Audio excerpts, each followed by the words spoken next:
In this video, I'm gonna go over 20 tips for you as a first-time home buyer.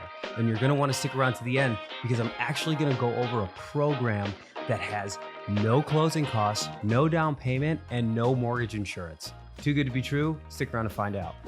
Hey guys, my name's Nick here in Nashville. I am a real estate investor, father, and licensed agent, and I'm here to help you learn the most that you can about Nashville and help you move here if you need it. If you have any questions for me, comment down below, DM me on Instagram, or if you're really brave, send me a text. Tip number 1, get an estimate from the lender about how much the loan is gonna cost. A lot of times the first step is people go to get pre-qualified for a mortgage. What they don't know is that there are extra costs, the closing costs, that they may have to come out of pocket on top of their down payment.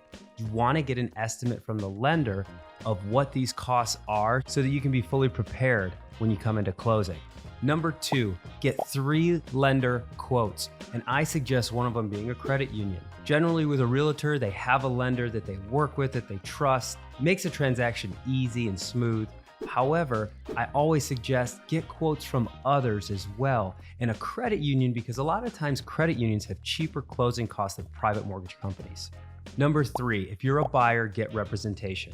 Don't use the listing agent because they have a fiduciary towards the seller. And if you're looking at new construction, you can still get a realtor even though they have their own built-in licensed agents, because that realtor is going to have responsibility for you and fiduciary towards you, and it doesn't cost you anything out of pocket because the seller is the one that pays your realtor. Number 4, there are only 4 loan types, and 2 of them are usually out of the game pretty quick.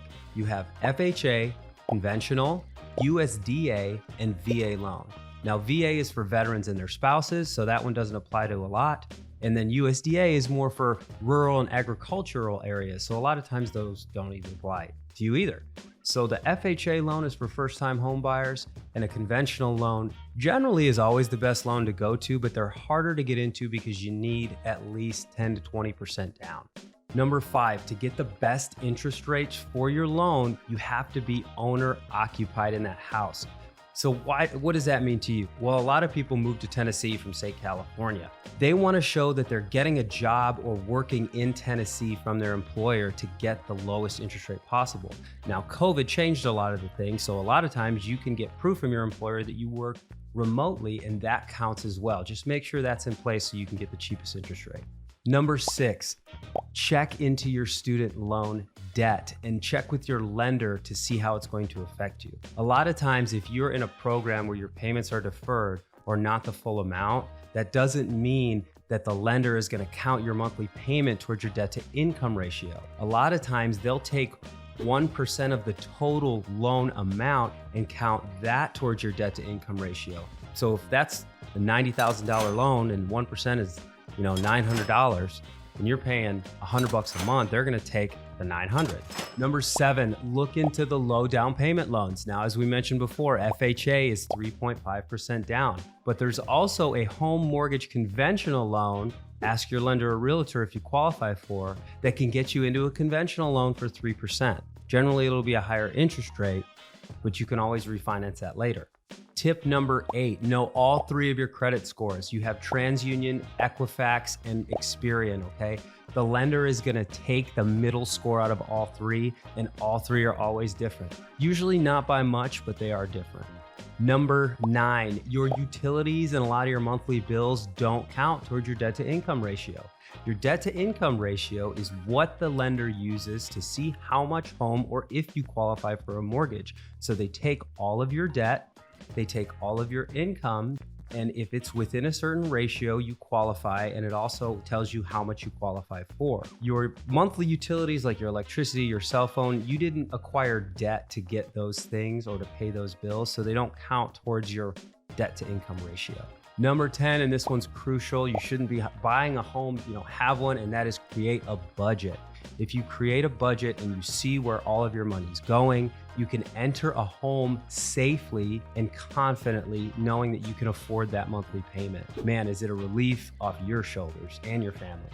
Number 11, buy a house before you finance a car. A lot of people get the car first, and what that does is that counts towards your debt to income ratio. So if you have a $300 or $350 a month payment, that's less house you can afford, and it may even completely disqualify you from getting a mortgage. Number 12, and this one is surprising to most, but file your taxes. If you haven't filed your taxes in 2 years and you go to apply for a home loan, the IRS will stop that process, and that's it. There's nothing we can do about it because you may have some incurred debt from the IRS that you haven't paid. So make sure those taxes are filed current and up to date for at least 2 years. Number 13, did you know that college counts as employment for some jobs? Say you went to nursing school and then you go right into becoming a nurse in a hospital and you want to buy a house right after school because you have a family, say you went later in life.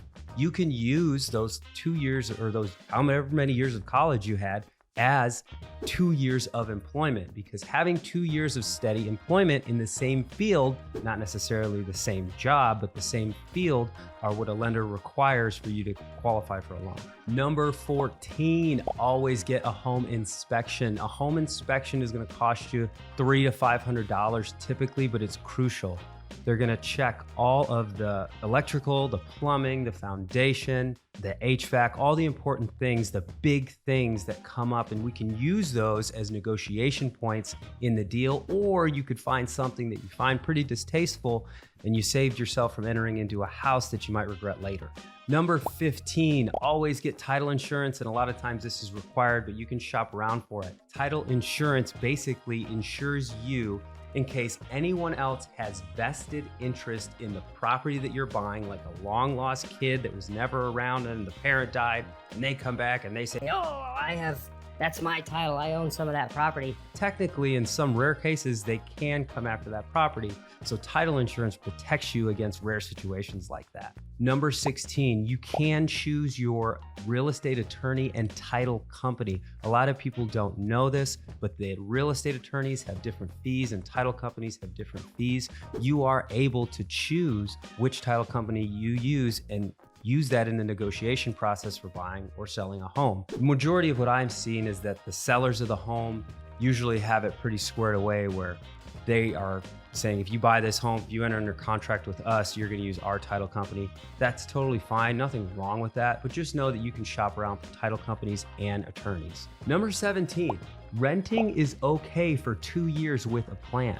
A lot of times people that want a home sometimes don't have enough job history or credit history or down payment saved. Now, I would suggest if you have any one of those three situations, it's okay to rent with a plan, not long term. The 2-year period of renting will allow you to build that minimum time for employment. If you just entered a new job, it will allow you to budget and save for your down payment and closing costs. And if you have bad credit, it'll allow you to work on your credit. If you have questions about credit, reach out to me. I came from bankruptcy to a mid 750 score within 2 years, so I'd love to help you with that. Number 18, when you buy a house, plan to stay in it for at least 2 years. If you stay in a house for 2 years and then you go to sell that house, you don't get taxed on any of the profits. So say you bought a house for $300,000, you stayed in it 2 years, the market appreciated, it's now worth $350,000. You get to keep all that $50,000 minus any closing fees, tax-free.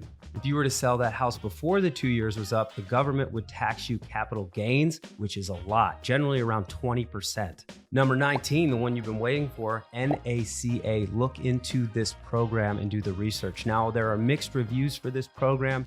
There are pros and there are cons for it. Get with your realtor to get the details, but this is a program that is allowing people to get into a home with no down payment, no mortgage insurance, and no closing costs, which is crazy. So check with your realtor, do your research, and see if you qualify for this program.